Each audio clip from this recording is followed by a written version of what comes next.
Aaron, good morning. Thanks for joining us. You bet, buddy. Thanks for having me back on. How do you judge a quality win? By the opponent? So that was a quality win yesterday. Yes. That's a really good football team. Okay, but why does the fan base sort of look at things and maybe they don't judge it the same way you guys do? That we nitpick or certain things didn't happen or you didn't look good in certain situations, whereas you guys probably look at it and say it's tough to get a win, and it's against Seattle at home. Yeah, I think there's a lot of time to fill now on the airwaves and the TV, and you gotta make sure there's enough people talking about the good and then the bad to stir things up. But no, we're very self-critical of the way we play every week, and we're in here today. We're going to watch the film here in a little bit, and there'll be a lot of corrections needed for next week. But you also got to realize your opponent. I mean, that's a team that has 5 or 6 guys on that defense that are the top of their position league-wide, or top 2 or 3 players at their position league-wide. So to do what we did, especially in the second half, when we woke up and started playing a little football, we're happy about the win. But the biggest thing is our defense. The way they played. Oh, good. That's going to make us pretty hard to beat. They play like that. Explain to me the Jordy Nelson touchdown pass in what you see in real time with Seattle's defense. Well, they tried to late sub, and we hadn't subbed. So anytime there's a situation where they're subbing and we're not, the ref can't stand over the ball and allow for the substitution to happen. So, we just got in formation, got the ball snapped with him on the field. You got a free play, and then it's about trying to find your matchup. And Jordy got off release pattern. He got off really nice on the right side. I saw Bobby trailing inside, and I saw Earl kind of spin a little bit. So I knew we had him inside if I just floated a little bit inside. And, we've done that a bunch, Jordy and I, over the years, and just did it another time.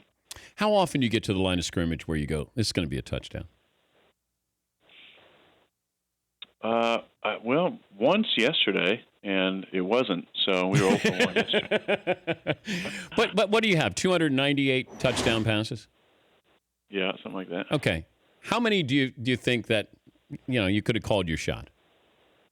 100, probably. Is that more than normal for somebody? If I asked Favre or Peyton or Brady, do you think they would be sort of a similar ratio there, 3 to 1? I don't know. I mean, maybe. Some of them are designer plays, maybe in the red zone. We had a stretch there for a while, from like 10 to 14, where just about every time we called this half roll with Jordy running double move or Greg Jennings running double move down the field, it was a touchdown. So felt pretty good about those, 15 or 20, that we had, that there's going to be a touchdown every time.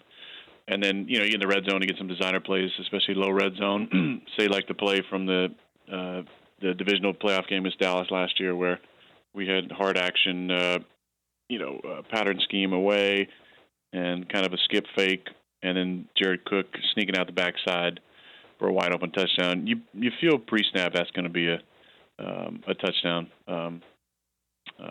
You don't really want to call your shot, like point to the right back corner of the end zone where you're going to throw it. But in your mind, you're thinking it's going to be a touchdown. He's Aaron Rodgers. Next game will be the Falcons coming up Sunday Night Football in Atlanta as they christen that new stadium. What is your philosophy on tackling during an interception?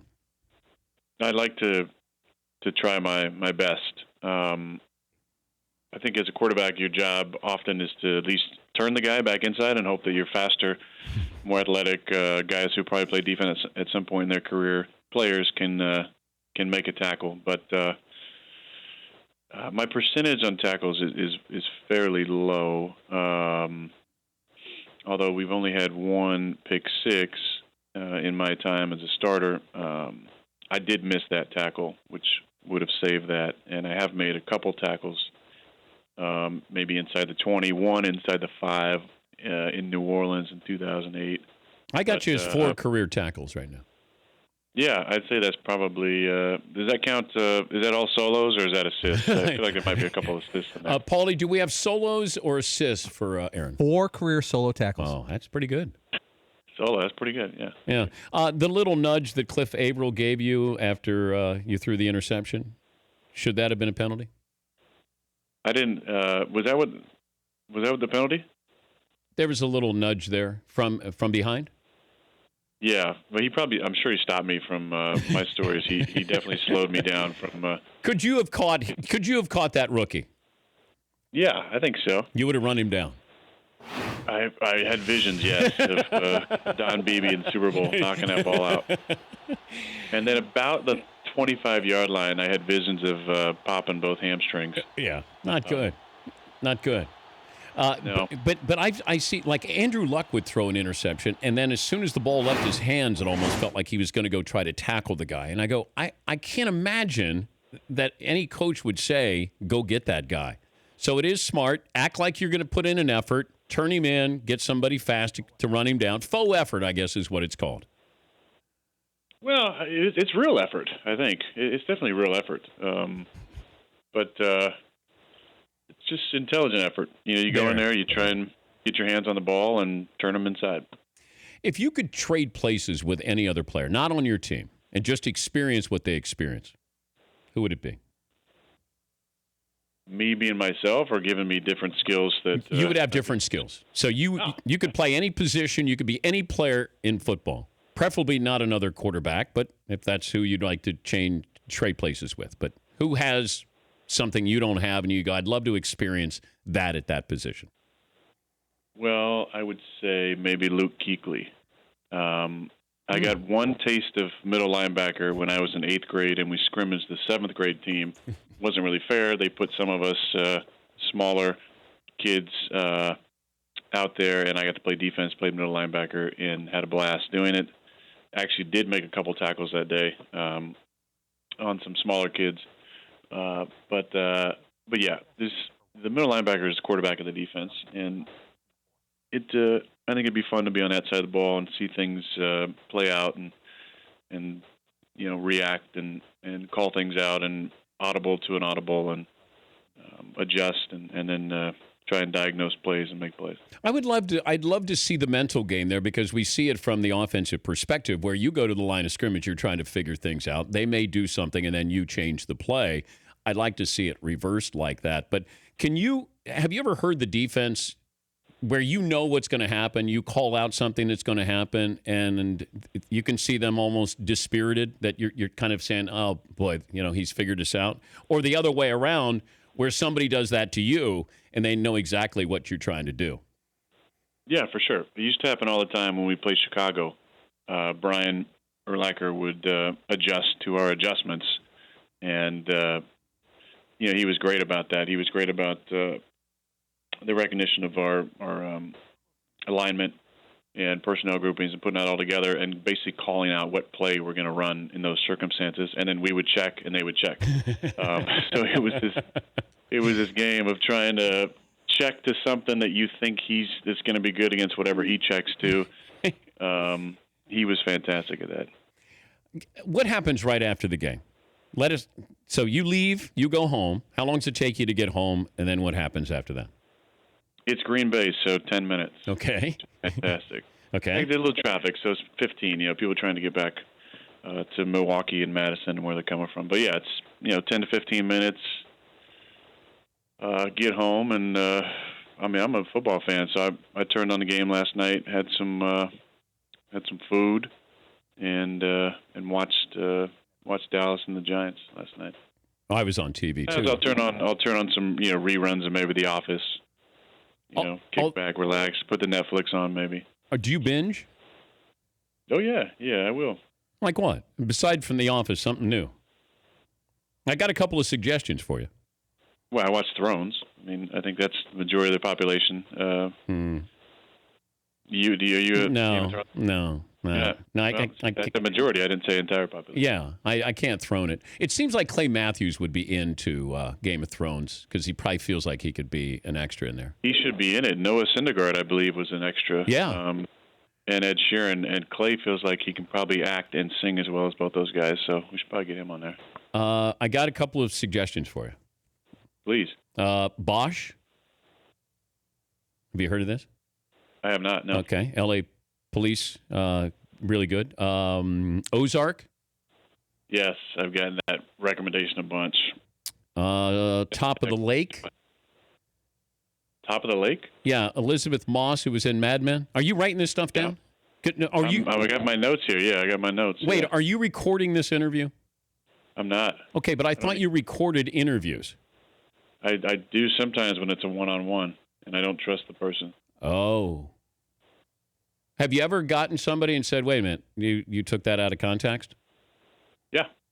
Really? You bust them? Yeah. You say, hey, you said this. That's how it went. Let me see. What else? Red Oaks is another one. What about Broadchurch? McLovin, have you watched Broadchurch? Yeah. It's supposed to be excellently written is the word on the Now, that's screen. not Broad City. That's Broadchurch.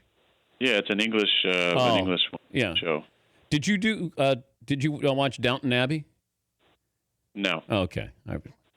Can you see yourself But you said acting? it right. It's not Downtown Abbey, right? it's Downton Abbey. Could you see acting? I know you said you don't want to be in football when you're done or broadcasting. Is that right?